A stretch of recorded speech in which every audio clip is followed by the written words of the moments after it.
Live from Jack of All Trivia, this is Schmoedown All Access. Woo! We got a great show for you today. We got kind of the usual suspects. These are guys who've been on the show a lot. And first up, I'm going over to the King of Hearts. He runs the IG League. He is the wrestling trivia, a champion, James Schmo. How are you doing? I am doing fantastic. Glad to be back again. And 2 weeks in a row. I know I had to dip out early last time, but glad to be here. Glad to just talk Schmoedown. We had an interesting week. Finals of this whole Ultimate Schmoedown singles tournament are really shaping up, and whoo boy, we're in for some fun. That's for sure. And I don't believe my co-host Haven is here right at the moment, but he will be joining us as we talk about this match. Haven Pendergast runs the 1s and 2s. He's the villain. He's runs Jack of All Trivia here. He's champ of the Comic Book League, all that stuff. But going in, oh, he's there. I could hear him. Yeah, Haven, do you have a second to say hi to the people, or? Yes. I'm just fixing up some stuff. Yes. This is the I believe the semifinals. Yep, semifinals of the tournament. Yep. Man, we had 2 great matches. I can't wait to talk about them, brother. Yeah. We'll get to James first so you can finish doing whatever it is you were doing. But yeah. So yeah, we had a great match first up. We had Dan Murrell, dangerous Dan Murrell back. First time, this tournament is the first time he's ever competed in the tournament. He beat Stacey Howard, and dangerous Dan Murrell facing Ethan Big Time Irwin, who beat Chance Ellison to get to this spot. So it was a really big match to hype up, and it was definitely surprising. But getting into it, Murrell comes out with his fellow horseman. Irwin comes out with Jay Washington, and they both have pretty good first rounds. Irwin doing a little better than Dan Murrell. Irwin getting 7 points in his first round, whereas Dan Murrell only getting 5, but still a solid first round from both of our competitors here. James, how did you feel about the first round? Very, very tight first round. In any other set of circumstances, this could have been either a title match or like the finals of an Ultimate Schmoedown. Like this was the match I was most looking forward to this week. Not to say I wasn't looking forward to Mark versus Clark. Like, obviously that is a big time match as well. But you have obviously the guy that I'd say 90% of Schmoville looks at as the GOAT, Dan Murrell, versus a guy who's been pretty damn good as a rookie competitor in the Schmoedown in big-time Ethan Irwin. But, I mean, holy hell, these guys really brought their A game. A couple of missteps here and there by Dan left him behind just a little bit going into round number 2. But overall, like, just great stuff. These guys had some great pulls. I think I might have only gotten like 4 or 5 points in that first round. So for these guys to have averaged better than half of those points, I think is fantastic. So yeah, definitely. So Haven, you there? Oh, there he is. Okay, what do you think, going into the match and your thoughts on the first round? Yeah, I agree with James, man. This could have been, a 5-round finals match, a title match. Ethan Irwin, I've said this time and time again that, I think his first 2 matches I might have missed somehow. But this guy, with a record of 4-1 going into this match, being the competitors he's beaten, if this guy goes all the way, I don't see who could stop him realistically in this in the league, because this guy's firing on all cylinders. Dan came in with a hell of a momentum, having a perfect round against Stacey. Didn't miss 1 question, or not even a perfect round, a perfect match. Didn't miss 1 question to come here. He already missed 2, I believe, in the first round. If I'm not mistaken, it looks like he missed 2 questions. So 3, because it was 6 5 to 7. 5 to 7. That's good. Yep. You guys are right. That's true. So yeah. So it seemed like it still seemed like Dan Murrell came ready to play, but he just maybe some of that momentum was lacking from his last match. I was just surprised this was the first match, to be honest, because both of these guys are kind of more headliners. So I thought this would have been the Friday match instead of the Tuesday. But this was, yeah, man, after the first round, Ethan Irwin more and more is looking like the real deal, like the second coming in the Schmoedown. I know I picked Dan Murrow to win this one. I believe Little Boat did too. Yeah. But yeah, after the first round, Ethan Irwin just shows that dude just has some great knowledge, man. And he's a good person. You know, he's not boring at all. You know, he does his little dry humor and stuff, and he's entertaining to watch. So that's always a positive. Yeah, definitely. Going into make that three, I definitely would have picked. I definitely would have bet on Dan Murrow for this one, absolutely. But I don't think I'm nearly as surprised as you are, Haven, that this was the first match this week, because you look at Clark Wolf and Mark Andreyko. They've both had singles title matches this week alone, or in this season alone, and then you've got Clark, who's one half of the team champions. Honestly, based on all of that, truth be told, that is the more high-profile match. Dan Murrow just recently came back out of retirement. Ethan, he's managed to get up there in the rankings, but again, he hit a couple of roadblocks on his road to the singles title as well. So I wasn't nearly as shocked by Clark and Andreyko main eventing this week. No, I totally agree with you, because you're using sound logic. I'm just talking about more fans. You know, they up Dan, you know, to be like, you know. So yeah, no, totally. Yeah, I think these are both powerhouse matches, and you could really put either in the top spot, because they're both really, put them with any other match, and both of these matches would be like the Friday slot. It's just happened to be the case that they both came out the same week, because this tournament has just been a bunch of different barn burners, just so many top competitors going against each other. But yeah, I had Dan Murrow going into it, but I said that I think I said going into this that I thought that whoever won the right side of the bracket was going to win the tournament. That was my feeling. So either, because I felt like either Chance, Irwin, or Murrell had a shot at facing Roca. I thought all three of those competitors. Now, Clark Wolf certainly definitely has a shot, but I would, in a match between her and Irwin or her and Murrell, I would probably go both Irwin and Murrell, but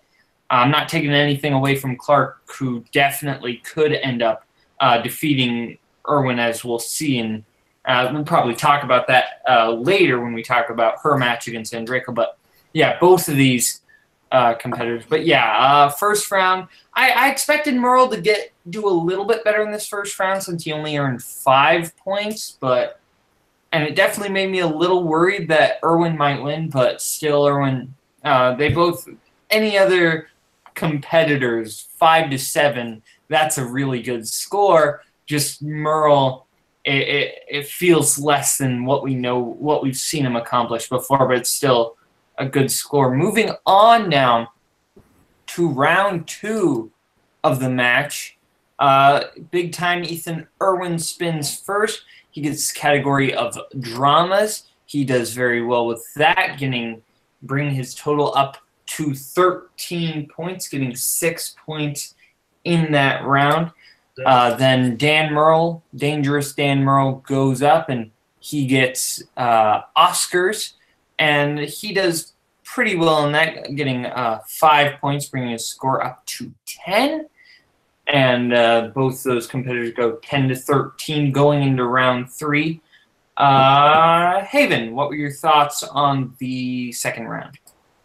It was interesting to see Ethan go first, since he was in the lead. He could have opted to let Dan go first, but he didn't. So this guy's just proving more and more that nothing's really stopping him except, you know, himself, you know, if he loses. He goes up, you know, he spins, and he lands on drama, and it looks like it's another break for him.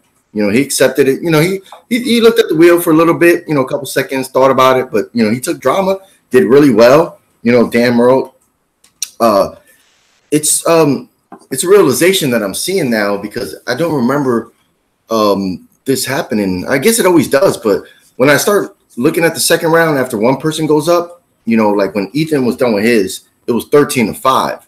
And I'm like, oh man, that's freaking huge lead. But of course, Dan still has to spin. So, you know, it always kind of psychs me out as a viewer watching, you know, when another person has a lead like that. But you're like, wait a minute, you know, the next guy is going to play. But, you know, Dan had Oscars.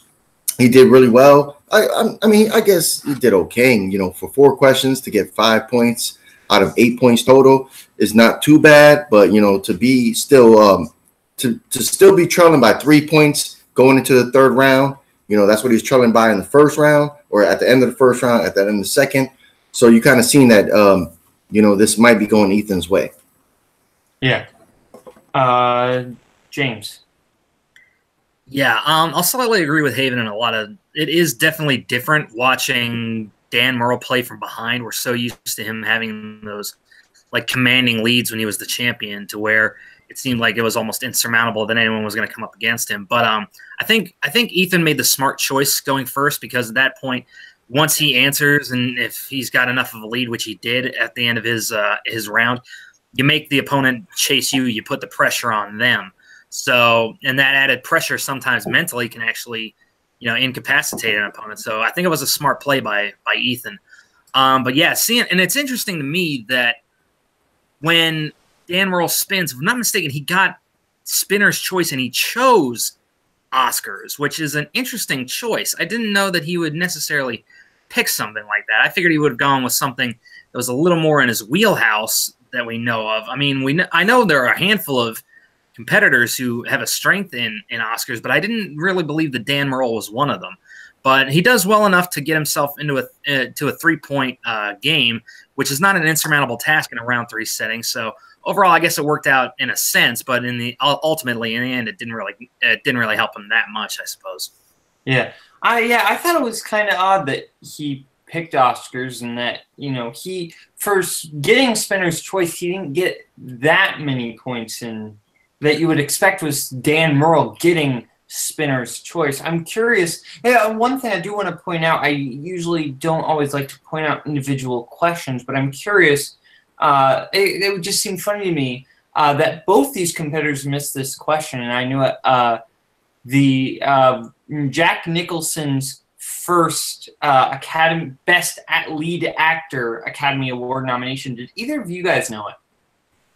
I guessed One Flew Over the Cuckoo's Nest, so no, I wouldn't have known it. That was his first win. Haven, did you know that one? No, I was thinking of the same thing that James was thinking. I was thinking One Flew Over the Cuckoo's Nest, because before that, I can't really recall a film that he was in that would. His first nomination was Easy Rider, but that was for supporting actor. His first lead actor nomination was for 5 Easy Pieces, and I knew that one, and I was kind of surprised that neither of them knew that one. But you know, that's definitely not one of the more popular movies. It's a really underrated film, though. I like 5 Easy Pieces quite a bit. I've never heard of it, never seen it until that was the answer. You know, yeah, even I'd heard of it, but I'd never actually watched it or knew much about it. So that was part of the reason why I never would have pulled that. Yeah, one of these days I have to go look into that film, because I've never heard of it before. That's why, you know, I was like, oh, that's weird. You know, but hey, that's what shows these guys. To get back to the Dan Murrell thing, if you don't mind me saying. Oh no, that's fine. Go ahead. You know, he does have he's on a popular YouTube channel, which is Screen Junkies. You know, they do a lot of debates. You know, he's in the know. So a lot of the guys that live in the Hollywood LA scene, they probably watch the Oscars because they talk about it. So maybe he's been studying up.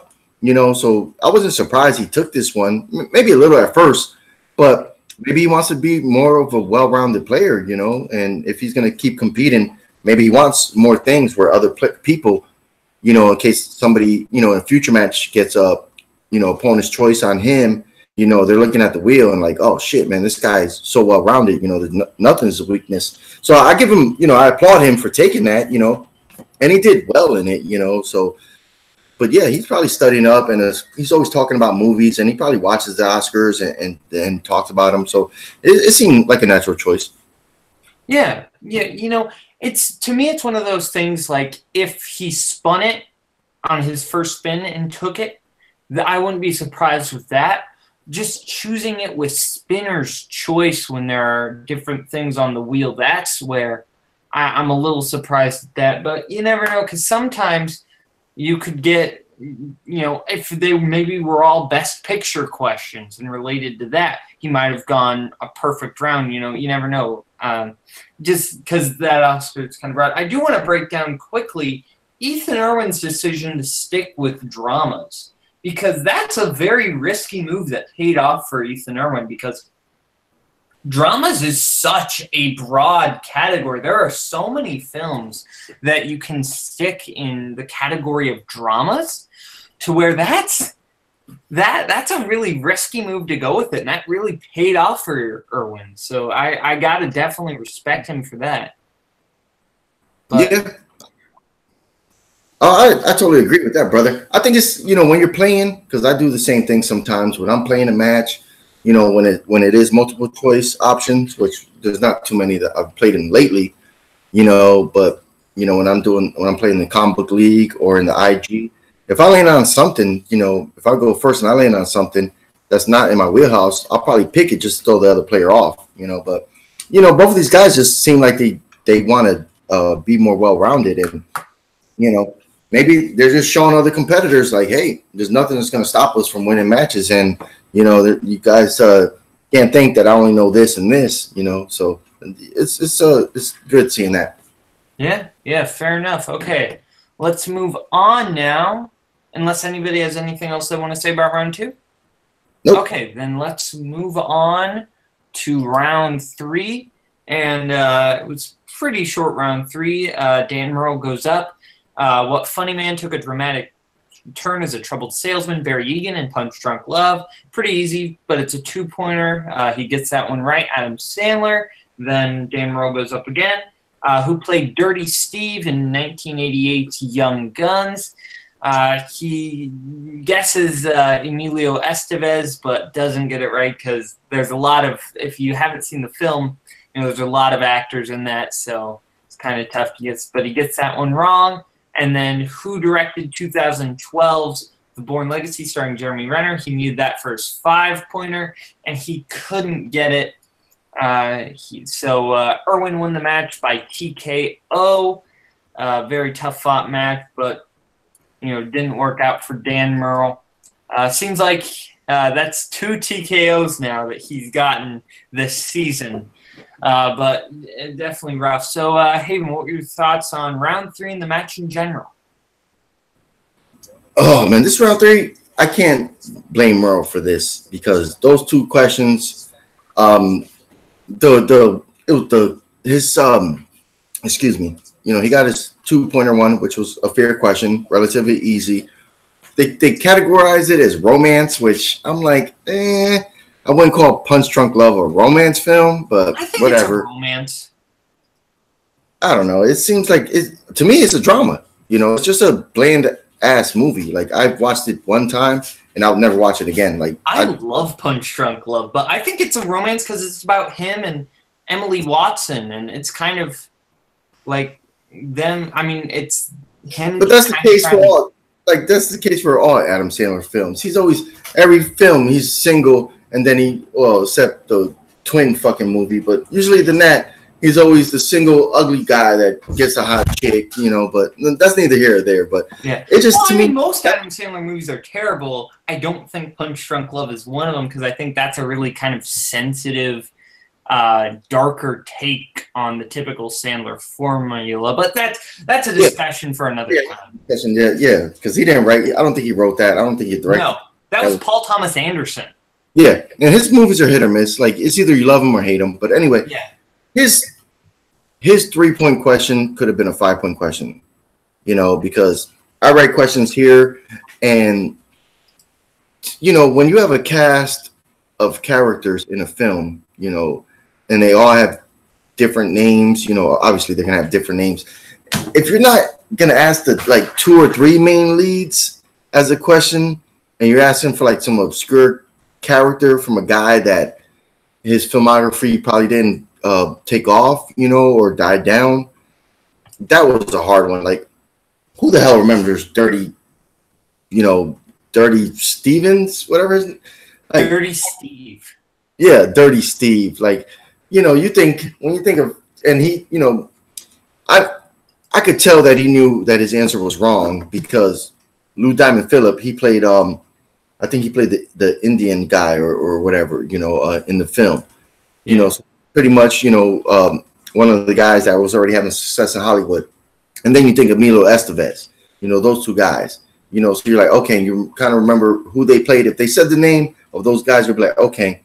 But this guy, it's like, unless you're watching that film in the last year, in the last week, unless you have like a great memory, I don't think that was a hard 3-point question. To me, I think that one should have been the 5, and his 5-pointer should have been the 3. But the ultimatum films lacked after the main director left, and he only came back after this film. When Matt Damon came back. So this was the director that came into that series, and that was the only movie he did, and nobody cared about that film. That's another dud on Jeremy Reiner's career. So that was a tough one too, because I blanked, and it's there's always times when I'm like, oh man, go to repeat, or do a JTE so I could try to listen to the question more. But those 2 questions I would have never got, man. And it just happens. I'm not blaming the questions. I'm not blaming Dan. It wasn't like it just was something he just didn't remember. When it comes to the Young Guns, he probably just didn't remember because there was 7 or 8 people that were kind of equal footing. Well, Emilio Estevez was kind of the lead. Yeah, and Charlie Sheen. Yeah, Charlie Sheen. That's true. Charlie Sheen. Lou Diamond Phillips, and then after that, I'm like trying to remember like who else was big time at that time. But this other question, some people might know this 5-pointer like, oh man, that was easy. But to me, I just drew a blank. I couldn't get that one in it. It sucks, man. You want to see with 2 players of this caliber, you kind of wanted to see like a big time fight, blow for blow in the 3rd round, and that wasn't the case. So that kind of sucked. But Ethan Irwin's just showing that you give him a lead, and you need to answer the questions to stay in the fight. And Dan just couldn't do it this week. Yeah, James? Yeah, I mean, the only reason I remembered the Dermot Mulroney question was because I actually didn't watch this match until yesterday, I think. And then before I had watched that, I watched the commentary that Roca and Riley did on their previous match, the one championship match where Mark was dressed as the Karate Kid, and Roca mentioned that this question just came up the other day. So I when I went in there, I was like, oh, Dermot Mulroney, that's who Roca was talking about. So that's the only reason I remember that answer. Dan Murrell, the first question was easy for him.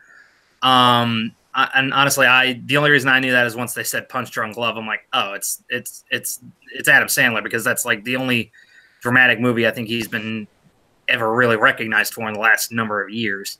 So, but yeah, it just goes to show that 3rd round, like, and I kind of do this with the IG League as well. The 3rd round questions are definitely more difficult in certain cases than the round 2 or the round 1 ones.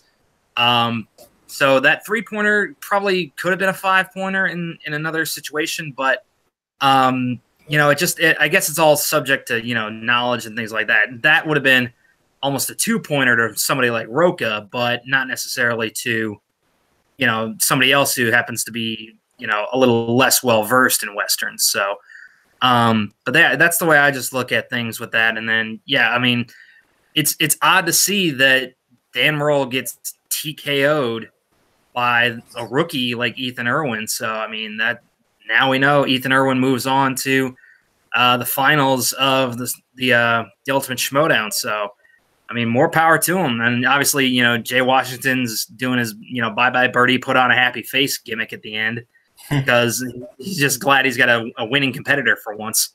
So. Yeah. And we have a surprise guest here, somebody jumping in, going to tell us their thoughts about the Irwin Murrell match. Sean Sicario Sandberg, member of the Apocalypse. How are you doing, buddy? I am doing fantastic. You guys can hear me, right? Yeah, we can hear you. All right, excellent. Okay, the Murrell Irwin match. This broke my heart. Absolutely broke my heart. Because I will say Dan Murrell is by far, my favorite competitor in the entire Schmoedown. I love him to death. And just to see him go out like that, it was heartbreaking. Absolutely. Yeah. Yeah, I gotta agree with you on that, Sean. That was tough. That was because Merle's one of my favorites, if not my number one favorite competitor in the Schmoedown, and that to me that loss was tougher than Guy, because Guy was all like, that's one where it's like, okay, that's one time maybe he can make this can be his big comeback and he can win and he can go back and win the belt, and now we know he's out for the rest of the year, and it was tough. It was a good match, and I think Irwin's got a good chance at beating Clark Wolf, but that's not going to be an easy mountain to climb, but that's going to be tough. But I think I do have Irwin beating that, but I've got Irwin winning the whole thing. Yeah, I think at this point now Irwin might get the whole thing, but we'll see about that as that comes. But yeah, it was a good match overall. I do want to talk about the little pre-credit scene we had in there.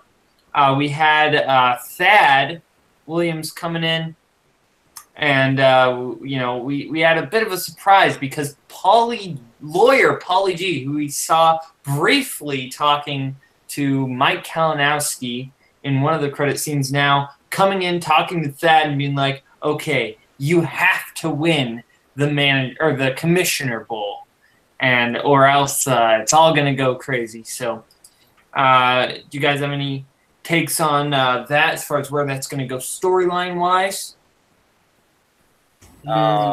We going to first? Haven.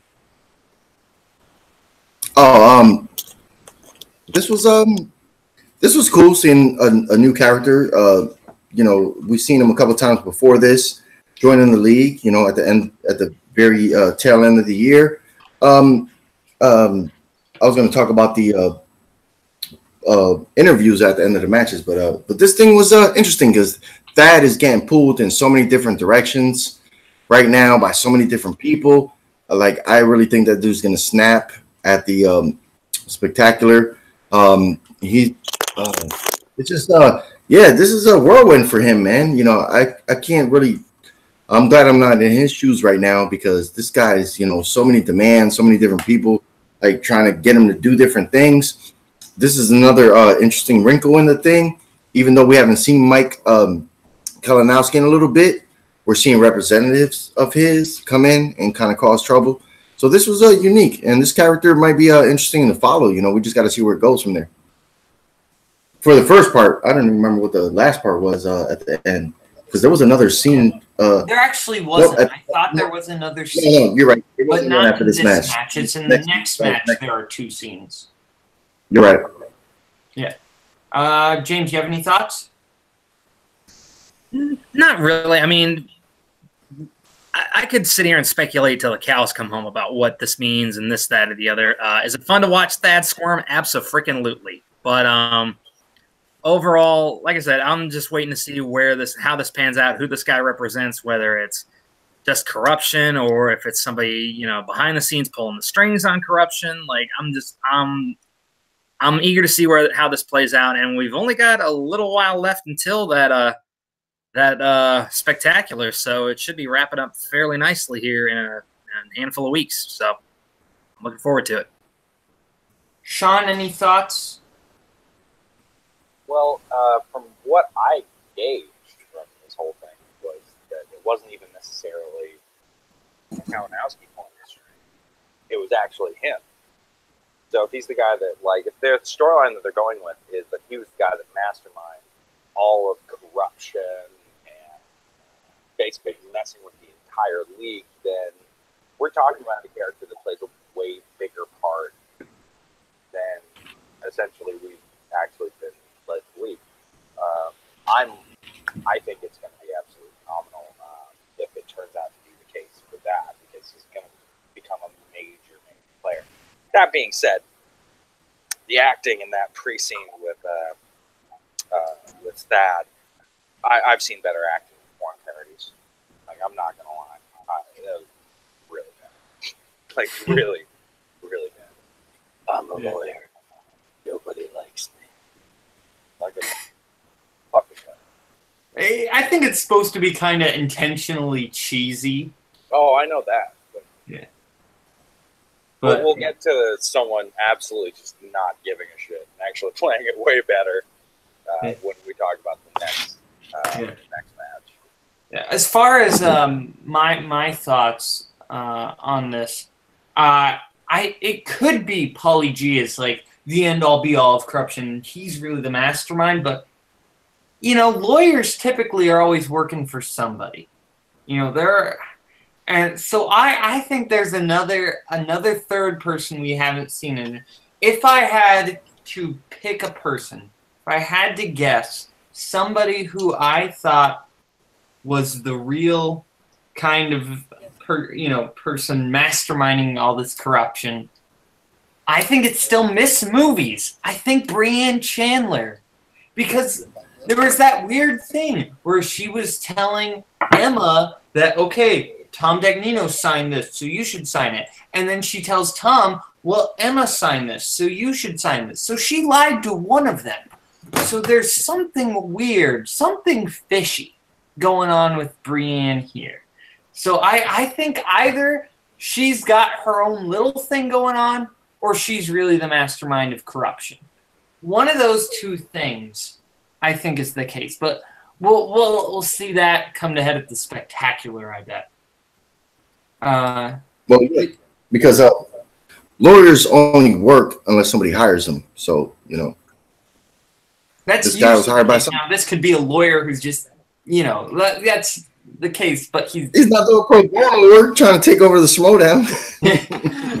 Probably. Yeah, the way I see it with this lawyer is somebody hired this guy to dig into Thad, to get the dirt to give to Kalinowski, and then thus began corruption. Yeah. So whether or not I'm right or not, I think Brienne is the head.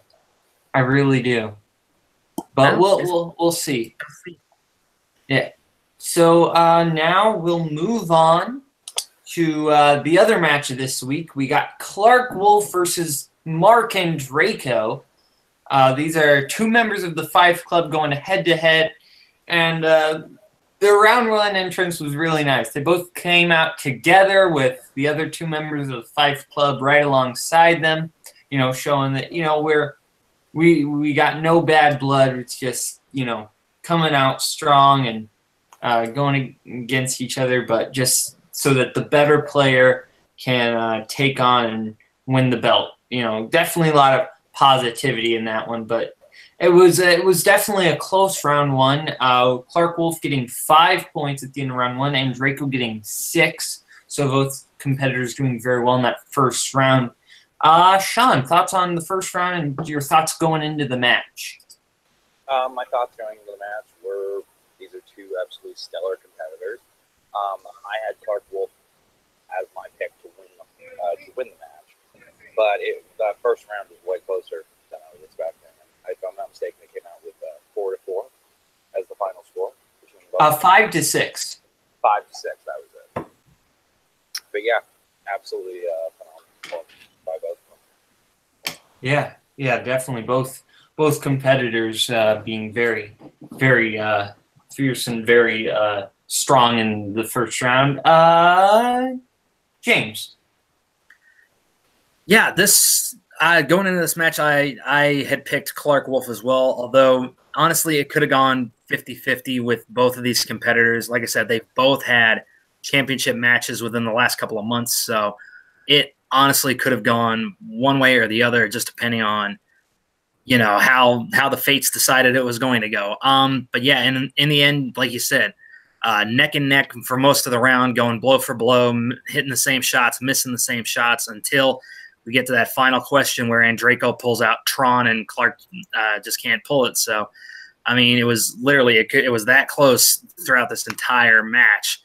And honestly, that one slip up could have easily easily thrown Clark off and really derailed her, but it didn't ultimately because in the end we got to the end of round 2 and 3, and we'll obviously get to that. But very strong, very very impressive round 1 out of both of these competitors.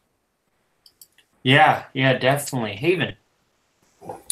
Yeah, I really love the music choice for the intro, Just the Two of Us, which is a classic, timeless song.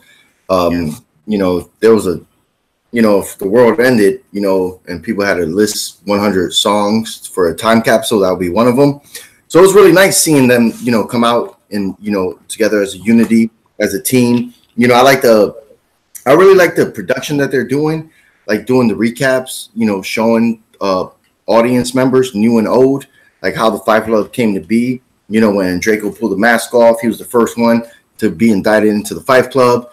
And then, you know, when Emma was on the couch, you know, the Shire Wolves came up, you know, and talked to her and said, hey, we're down, you know, and that's how the group. So all that was really nice, you know, recap, really good editing. But yeah, the music choice was amazing. Them coming out together was good.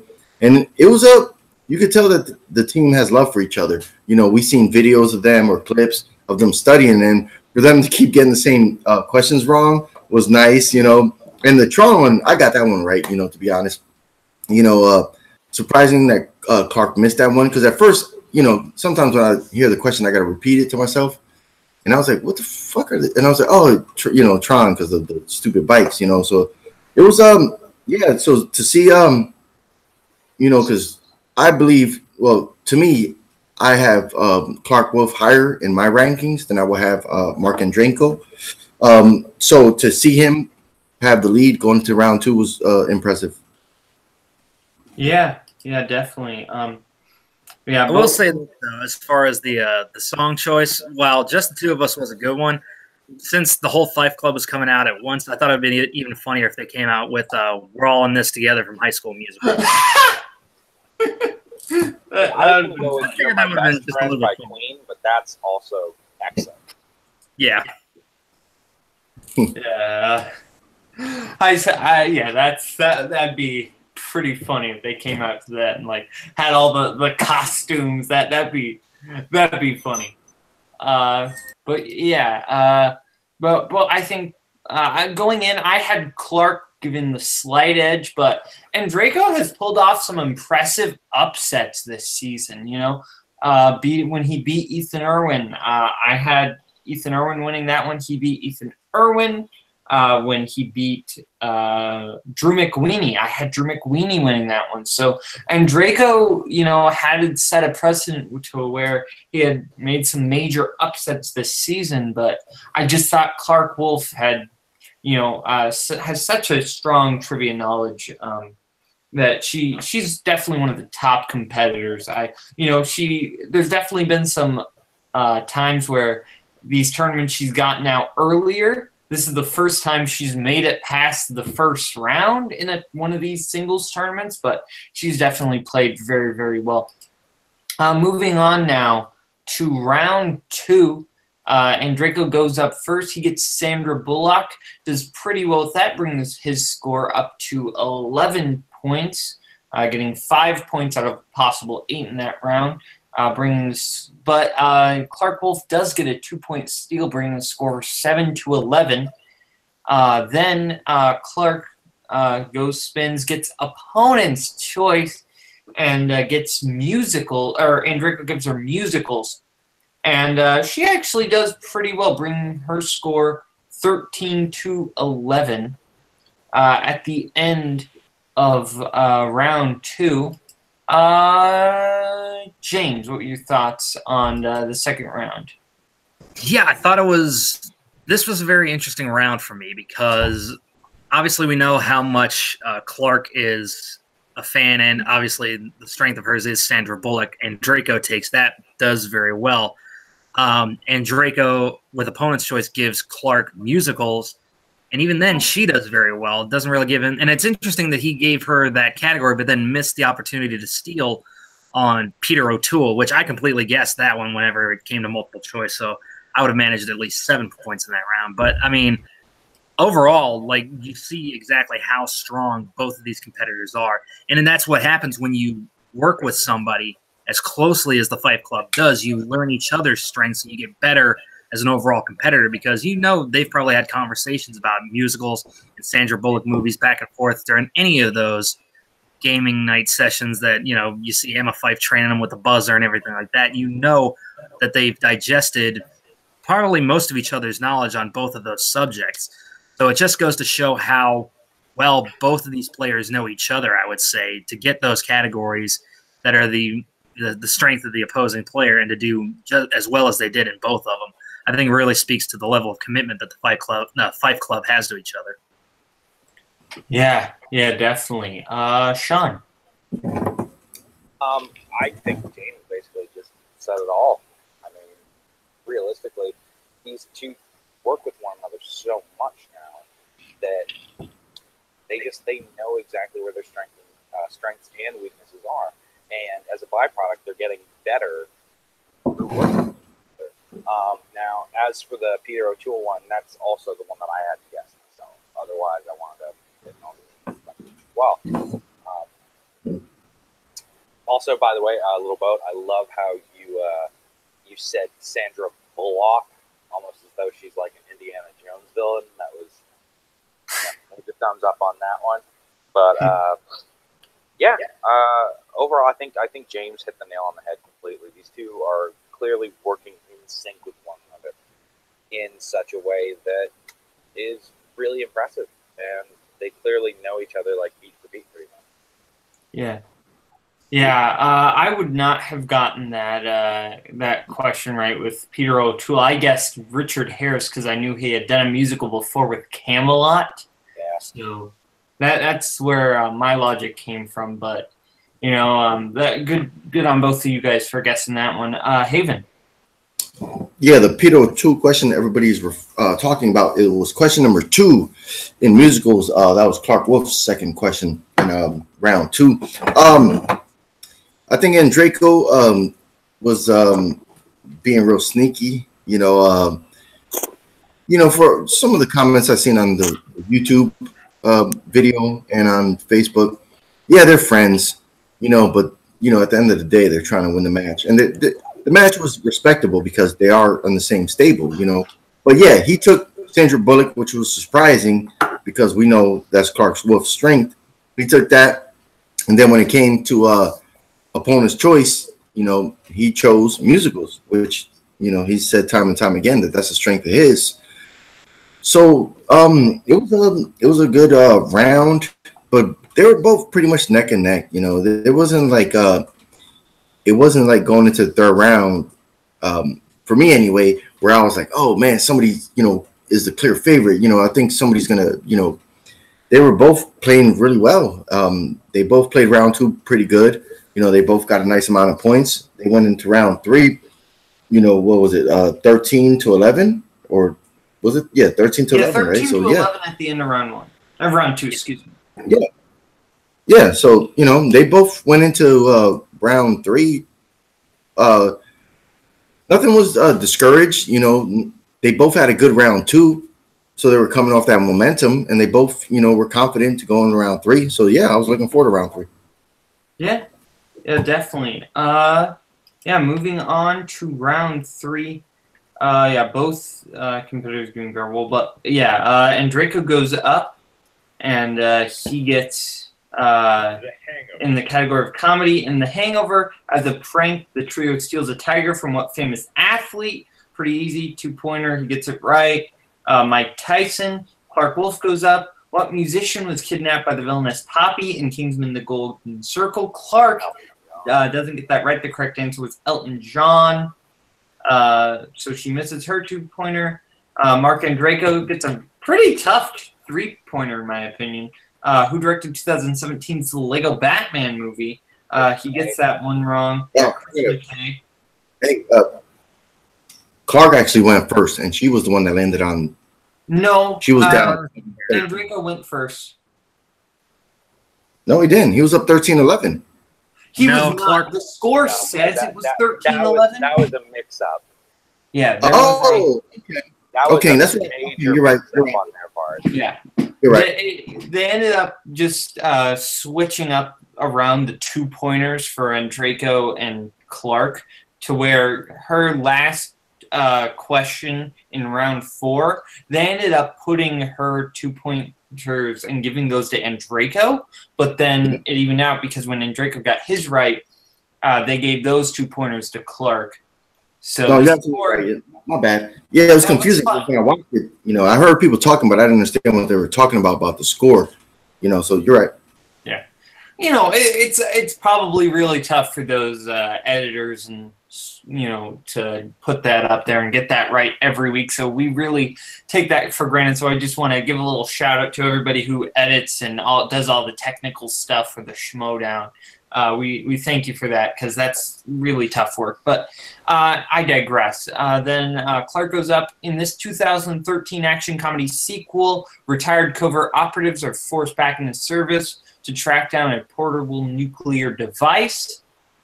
And what was the answer for that one? I don't remember. Red 2. Red 2, that's right. But she said Reds 2. Reds. Yes, and she said Reds 2. That's right. She said Reds 2. And that's just one of those things where she knew the answer, but there was just a sequel to Warren Beatty's Reds. That would be a very, very different film. Yes, the Warren Beatty, Diane Keaton movie Reds 2, where that would be. That's pretty funny. Very different film. Yes. She gets that one wrong. And Draco goes up. What 2 actors starred alongside Alan Arkin in the 2012 comedy The Stand-Up Guys? Christopher Walken and Al Pacino. He doesn't get that right, though, so it's up to Clark to. And what 2000 comedy featured cameos from real-life pro wrestlers Diamond Dallas Page, Bill Goldberg, Macho Man Randy Savage, and Schmoedown fans' favorite wrestler Booker T. And she gets it right, getting ready to rumble, bring the score 18-13 at the end of round 3. Clark Wolf gets the victory and moves on to face Ethan Irwin. Really good match. Haven, what are your thoughts on this round 3 and the match in general? This was I don't know, the question format was funky for me personally. All right, her 5-point question, I don't know. I mean, it just seemed like a 1-point or 2-point question. There's barely so many. Yeah, everybody, you know, even if you never watched the film, you've heard about Ready to Rumble because it's such a shitty film. You know, if you're going to name 4 wrestlers in a movie, everybody's going to say Ready to Rumble because there was like 30 or 40 wrestlers in that. They could have named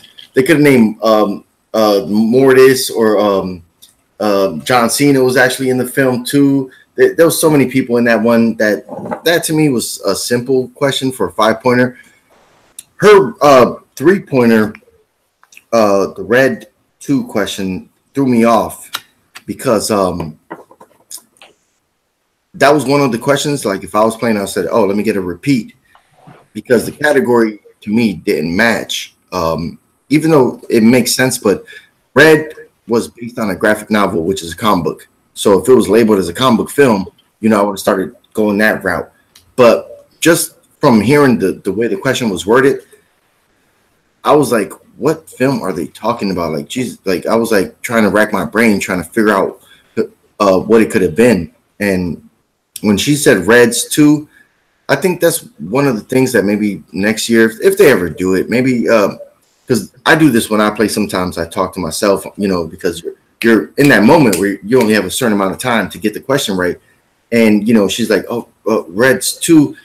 And you could tell that Christian and Mark were kind of like, ooh, like, you know, if there was a challenge, you know, I guess they were thinking that maybe if it was going to be a challenge or not. But, you know, when she said Reds 2, you know, they was like, nope, that's wrong. And then it was Red 2. If they would ask her final answer, maybe she would have corrected herself. But in the heat of the moment, when you're scrambling to get an obscure movie like that, to me personally, I just thought the category might have been misleading because if it was formatted in a comic book category, then your brain starts breaking down all the comic book movies. You're like, okay, what film could this be? But to me, I couldn't think of it in time. And, for her to get that wrong, but for her, at the end of the day, she won the match, which was, it was good. The 5-point questions might have been easy to most people, but I'm not taking nothing away from Clark Wolf. She won this match, and it was a good win for her. Yeah, definitely. James. Yeah, I'm going to slightly disagree with Haven. I think Ready to Rumble is it's pretty obscure. I think if you're ingrained in the wrestling culture, then yeah, that answer comes very easily to you, because I knew it right off the bat. As soon as she said Diamond Dallas Page, I was like, oh, that's Ready to Rumble. But that's because you and I know a lot about wrestling. We follow wrestling. We know exactly, we know who's who. We know all of this. Somebody who's completely oblivious to the wrestling culture or to any of that side of things wouldn't know who Diamond Dallas Page is, Goldberg, Booker T. They wouldn't have known any of that. So I will slightly disagree on that 5-pointer. Granted, it would be easy for someone like yourself or like me, but for anybody else, and obviously, it'd be something in Christian's wheelhouse because the guy used to work for the WWE. But overall, I don't think it would have been if this had been somebody who completely trash talks on wrestling, like Josh McCouga never would have got that, and not in a million years, because he doesn't care. So, like I said, I would slightly disagree on that. I honestly, and I'll also disagree with Boatman, because I knew Chris McKay for the Lego Batman movie, because I heard John Schnepp talking about him quite a bit. Rest in peace, Schnepp. So that to me was the one that really stuck out to me with how much Andreyko's done with comics and with working on Collider Heroes and a few other things around Collider. I thought for sure he would have known that one, just hearing Schnepp mention in passing. So that was the one that caught me a little bit off guard. But overall, like I said, strong. They played strong, both of these competitors, all throughout this match. And in the end, it just came down to one or two slip-ups, and Clark Wolf takes the win. And so now our finals being Clark Wolf versus Ethan Irwin. That's going to be a barn burner for sure. Yeah, Sean.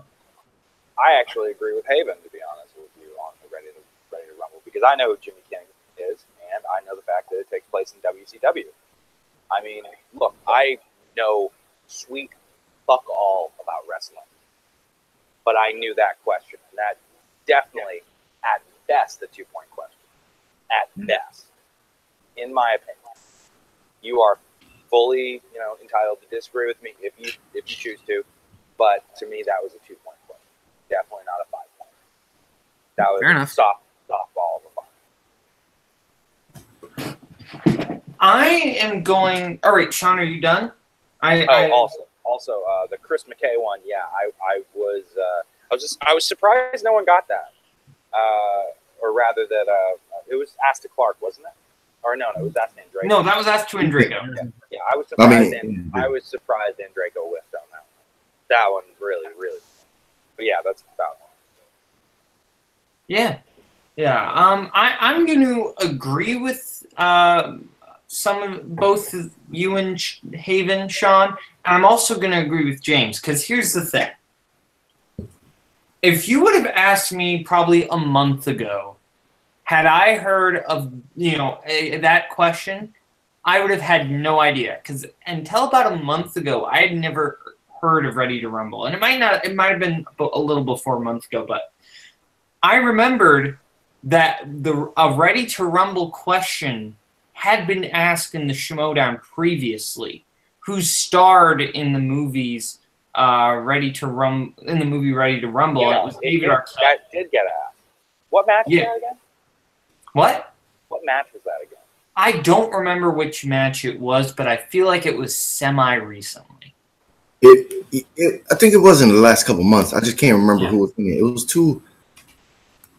I can't even think who I can't even. I'm trying to remember if I was the host at the time or if that was when Woodburn was still hosting. I think maybe I hadn't hosted yet. I'm trying to remember, but regardless, the only reason I would have gotten that 5-pointer is because of the Schmoedown, and that's the first time I had ever heard of that movie.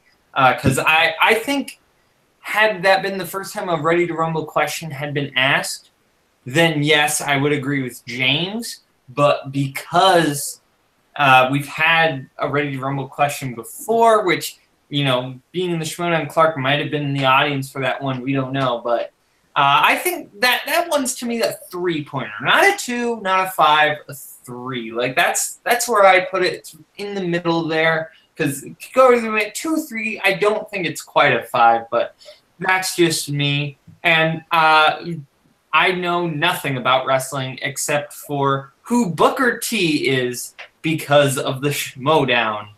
But You're lying. You know The Rock. What? You know The Rock. Well, yeah, I'm saying of those wrestlers mentioned. That's what I'm saying. Oh, okay. I know a couple. Oh, and I know who Randy Savage is vaguely, because I think he used to sell beef jerky or something. Slim Jims, yeah. But I know who those two are. No idea who the other ones are, but you know. But yeah, I don't watch wrestling, but yeah, I think it was a good match overall. Clark versus Irwin, yeah, that's going to be insane.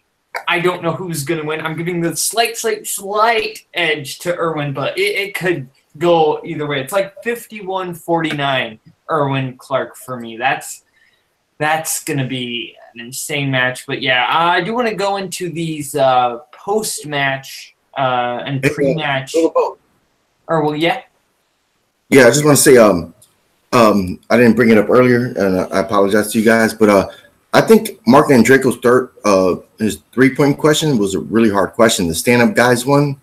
That was his 5-pointer. Yeah. Oh shit! Yep, question 3. That's right.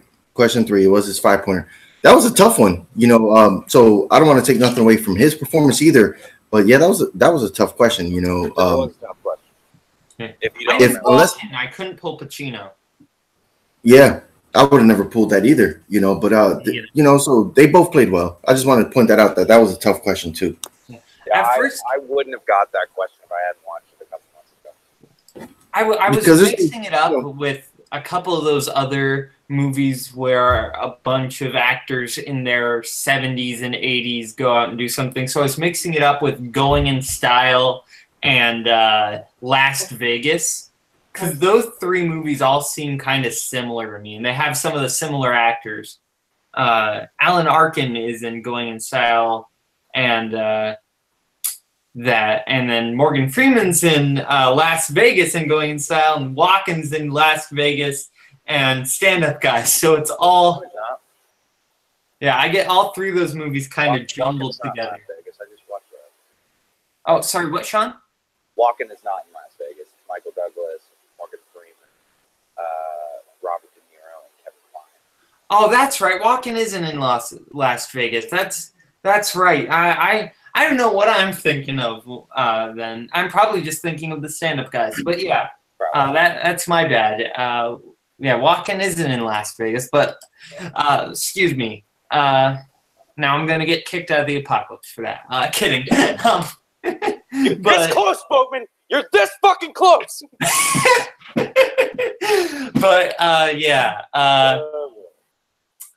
So I do want to quick go to these post and pre-match little credit scenes here. First up, we had Paulie G, attorney at law, coming in to talk to Christian Harloff. Just a short little scene, them talking to each other. Christian just not caring at all. Then Ethan Irwin and Jay Washington. Jay Washington kind of showing him John Roca's belt, them having a little discussion about that. And then Paulie G and everyone's favorite, Tom Dagnino or Frank Dagnino or, in Adele Dazeem, whatever he's choosing to call himself this week. They have a very, very short little talk. And then Tom says, I think I went to prison with that guy. And a very, very funny little scene, but just kind of building up the reputation of Paulie G and who this guy actually is going to end up being. And yeah, so James. Yeah, You know, the early scene with Christian and the later scene with Agnito, I sat there, I was like, okay, this is fun. They're playing up the fact that he's going to each of the competitors in the Commissioner Bowl. He's trying to ingratiate himself, you know, basically saying, hey, you're going to want me as an ally if you win this thing. So, you know, it's obvious the angle that he's playing at there. Does he have one favorite over the other? I don't know. We'll wait and see. The fun one to me was the one with between Jay Washington and Ethan Irwin. Because I mean, it was a good segment, you know. Jay stealing the title belt away from Roka's desk, showing it to Irwin as a bit of motivation. Honestly, if I don't know if they're gonna, you know, have it to where he returned it or what. I honestly would have Washington hold on to that at least until like Irwin wins the Ultimate Schmoedown and then move into the title match at the Spectacular as a mental edge over Roka. It's like, hey, I got your title belt. You're not getting it back. You know, this, that, and the other. Like, unless the Schmoedown committees or whatever forced him to give the belt back or whatever, then you can make an argument. But I honestly, and again, they may still do something like that. But at the same time, it's just like, okay, these are just fun little segments. Again, building hype to the Spectacular in the end. So, yeah, just fun little moments. I didn't really think that much of them, though. Yeah, fair enough. Sean, any thoughts? I did very much enjoy Christian's comment. Sleeps really different. that was a good little moment. As far as Jay Washington taking the belt, to me that's like, I do think that if Ethan Irwin grabs the belt off John Roga and just says, you've never defended it once, you're never going to defend it against me, that would be a really good play psychologically on a guy like that. Yeah. Just reminding him of the past. Basically saying it's going to carry on into the future. I think that could be a really good play on Ethan Irwin's part. I don't know if he'd do something like that necessarily, but I'd be very interested to see how that would affect John Roga going. Yeah. Also, with Roka versus Irwin, if that does happen, I'm going to give the edge to Irwin because Caleb Hansen actually is in the chat right now, and he made a really excellent point. Against a guy like that, you can't make one mistake. Like I had to deal with someone recently who I knew I could not make one mistake against, and it's a lot of pressure going into that third round of that if you end up getting them. It is nerve wracking. Yeah. And so, yeah, like, by the way, big shout out to Brian Martin for that one. Yeah, honestly, like, Caleb's spot on. You against a guy like Ethan Irwin, you can't make a single mistake. If you do, it's over. Yeah. Even. I'm gonna go with classic Clark Wolf, man. I like her style. I like her knowledge. Ethan Irwin is proven to be a beast, but she's played more games than him, and I think that a lot of people sleep on her. I like her. I respect her as a player, and she's very knowledgeable. So I think that this is going to be a good match, and I want to see her win this one. So that's what you've got between Irwin and Wolf? Yep. Yeah. Do you have any thoughts on those little post and pre-credit scenes? That's what we were just talking about. Do you have any thoughts on? Yeah. Let me see. It reminded me of WWE. It reminded me of Monday Night Raw. I know a lot of guys don't watch wrestling that watch the Schmoedown, but Christians come from that background.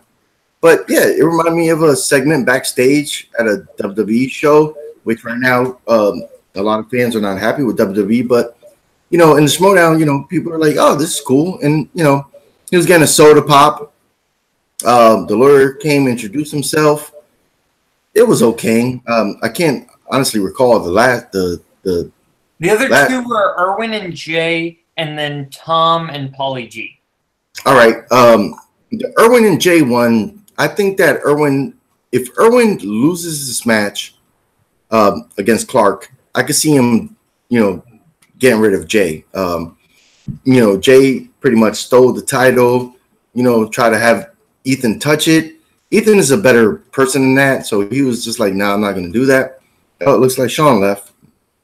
I think he might be jumping back, and it might be just tech issues. Keep going. But yeah, this it just shows that Ethan was, is not going to stoop to that level. I like Jay's character, but I believe if Clark wins the next match, I think Ethan is going to kind of separate from Jay. And the Tom Dagnito one is always cool. He doesn't care who the guy is. The best line of that whole video was when he was like, "Oh, I think I went to prison with that guy." He always has, like, I'm not even sure, that if he's a comedian, like how Makuga, Ellis, they do live stand up, because when it comes to Tom, man, that dude has incredible timing, and he always has a good line that's memorable and funny, and it didn't faze him. Tom's the type of guy that he doesn't give a shit who this lawyer is or who came there, But that line made that whole interview funny because Tom is just, such a pimp. He brushes, meter conversations off. If you're not talking about millions of dollars or yachts or, going on exotic trips, Finstock's not bothered by that. So the last line, was funny as hell. And, it was good. It was okay. Yeah, fair enough. So I do want to quick get everybody's thoughts on their predictions, really, for the two matches we've got coming up this week. We've got the contender qualifier, December 11th, which will be Mark Andreyko versus Dan Murrell this Tuesday, and that will be deciding who plays the loser of Clark and Irwin at the number one contender seat at the Spectacular. And then December 14th, we've got Clark Wolf versus Ethan Irwin. So that's going to be pretty awesome. Who do you guys have in both of those matches? Haven. I'm sorry, can I hear the first? Who's the Dan Murrell versus Mark Andreyko? Yeah. That's going to be an interesting one. I believe that's going to be the first time they play each other head-to-head, singles. I'm going to go with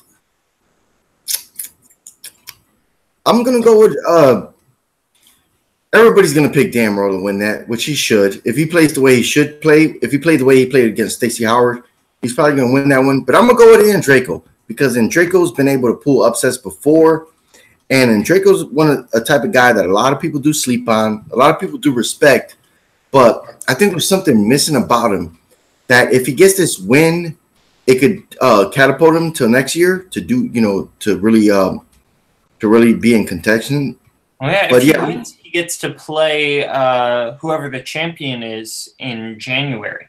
Yeah, that's what I'm saying. So I'm just gonna go dark horse on this. I'm gonna go Mark Andreyko.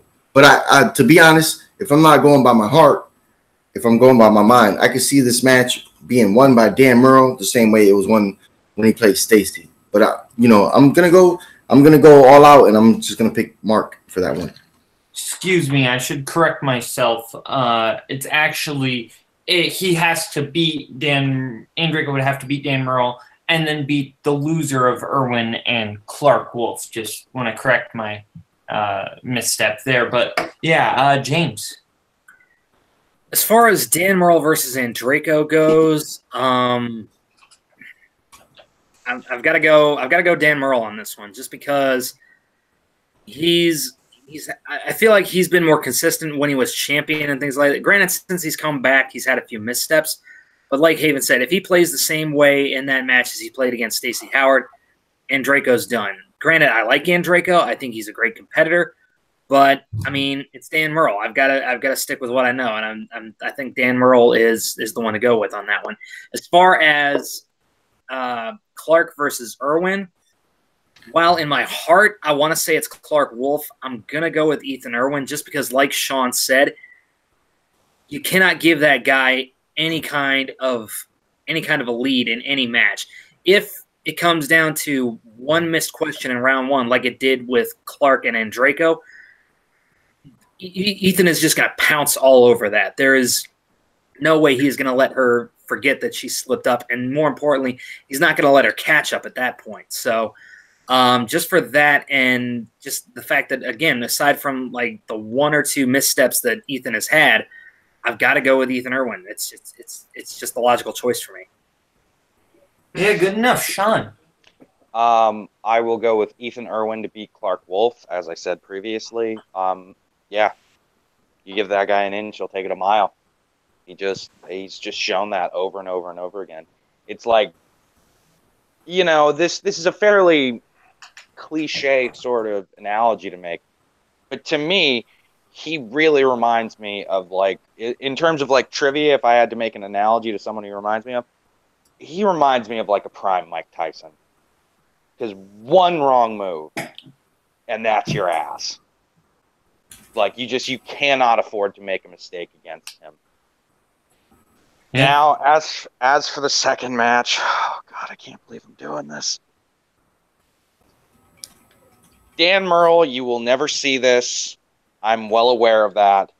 But I just want to let you know that I love you, man. You're my favorite player of all time. But I'm going with Mark Andreyko. Oh my God, I can't believe I'm doing this. Yeah, I'm going with Mark Andreyko. I just think he's just been off. He just hasn't been himself. Now, if we get the Dan Murrell that shows up that played Stacey Howard, like James said, that guy could win. But I don't know who we're going to get. I don't know. And it breaks my heart to say that because I've never picked against him before. This is going to be the first time, and my God, do I hope I'm wrong. But yeah, I got to go with Mark Andreyko. It breaks my heart. Breaks my heart that I have to do this. You broke his heart, Merle. Yep, you did. You broke my goddamn heart, Dan. You know, based on the fact that Sean is going against his gut to say Merle and he's saying Andreyko, that really makes me want to say Andreyko, because usually when Sean says something like this, he's right with his prediction. I got to go with my heart, and I got to say Merle, if not only because I want Merle to win so badly that maybe if I believe it, it will be true. But who knows? I hope Merle can pull this off. I think Merle's still a very solid, good player. He plays that match against another competitor. You know, he might win that one. You know, he might not have gotten steals. So it's tricky. You know. But I'm gonna give the edge to Dan, but we'll see how Andreyko ends up playing in that and how Dan ends up playing. But I'm going to give the edge to Dan Murrell on that one. As far as the other one, I'm going to give the slight edge to Ethan Irwin with the knowledge that Clark Wolf can still win that one. So, unless anybody has anything else they have left to say, then we are going to go around the world to see where you can find everybody. First up, he popped in halfway through. It's always great to have him here. Hasn't been on in a while. Member of the Apocalypse, Sean Sicario Sandberg. How you feeling? Or not how you feeling. Where can everybody find you? Did this thing just start? Yeah. Welcome to Schmoedown All Access. I'm your host, Caleb Bowman. For those of you who are just joining us, it looks like Caleb Bowman's brain accidentally rebooted in the middle of that sentence. Mario! Yeah, all right. I'm doing fantastic to answer your question, but you can find me at Sandberg Sean on Twitter. You can find me at Sean Sandberg on Facebook. You can see me playing here at Jack of All Trivia, and basically where any good trivia is being held, to quote my partner. So, yeah. Also, Little Boat, you will always be a member of the Apocalypse. Don't worry. There's no worries on that Las Vegas thing. It's fine. Yeah, I know. Just joking. James. Yeah, you can find me at my own personal YouTube channel, James Schmo. I just uploaded a new fitness vlog over there. I'm trying to get back into a little bit of a healthier lifestyle, so join me for that. I've also got a brand new thing coming. I can't go into too much detail just yet, but that'll be where you can find all my other stuff, my movie reviews, TV reviews, things like that. I'll give you guys some more updates on that later. You can also find me here at Jack of All Trivia, hosting the Inner Geekdom division, like you said before.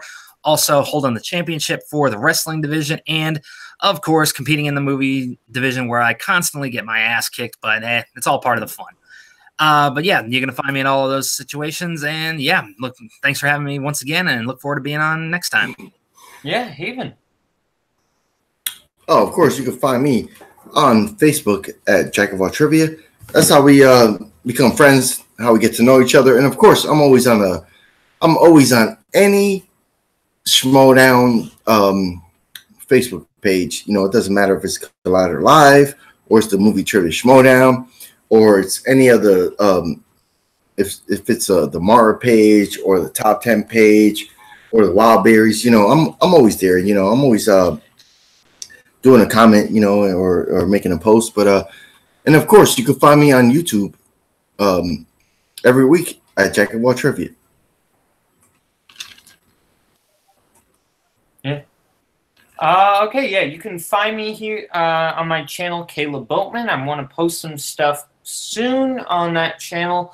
You can find me on Jack of All Trivia channel, hosting Schmoedown All Access every time here at 3 p.m. Eastern Time. Usually, you can find me playing in the trivia leagues here with my teammate, the Young Bucks. Find me wherever good trivia is found. You know, member of the Apocalypse, the best faction we got. Yeah, so this has been Schmoedown All Access from Sicario, from the King of Hearts, from the villain. This has, from me, Lil Boat. This has been Schmoedown All Access. Bye-bye. Bye-bye.